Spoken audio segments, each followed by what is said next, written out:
Siapa yang buat ni?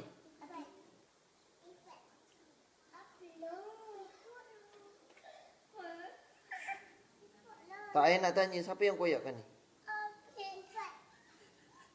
Mana satu ni? Abid ke Ifat? Kenapa Ifat cakap Abid?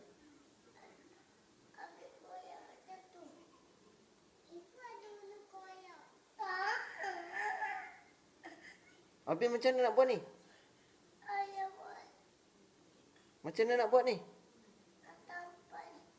Nak tampal pakai apa?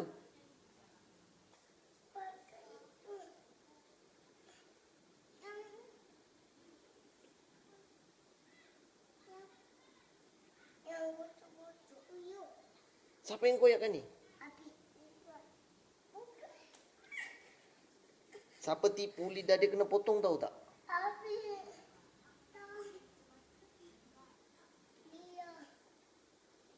Dia mana tahu, dia kecil lagi.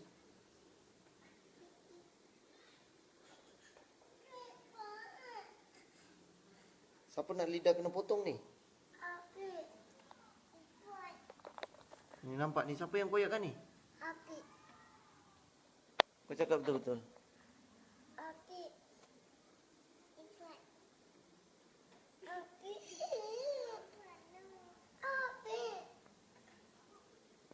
Dua-dua yang letak kat luar nak? Habis siapa yang nak tampal ni? Ayah nak suruh siapa yang koyakkan tu tampal. Kenapa Ifat cakap Abid?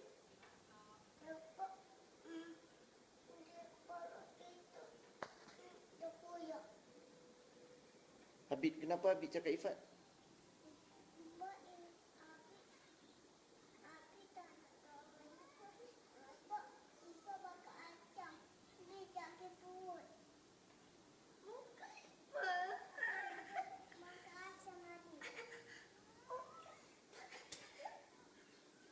Apa sebab pukul abang?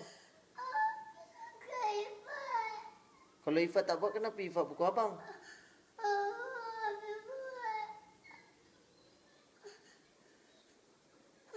Ayah ambil pisau nak?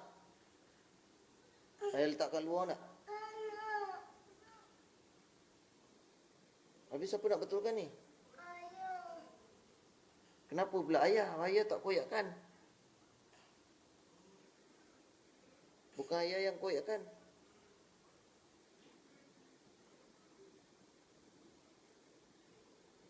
Habis macam mana tu?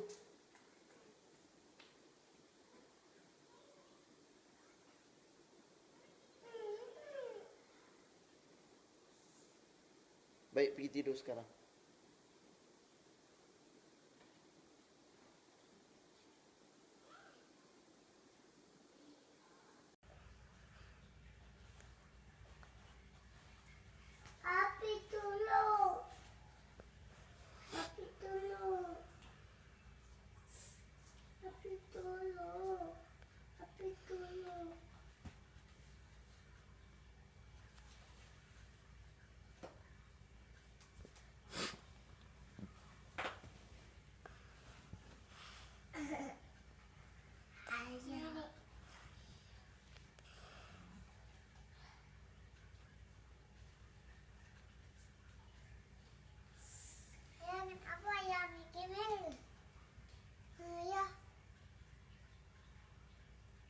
Tengok ni, budak ni tidur tak nak pergi sekolah. Sebab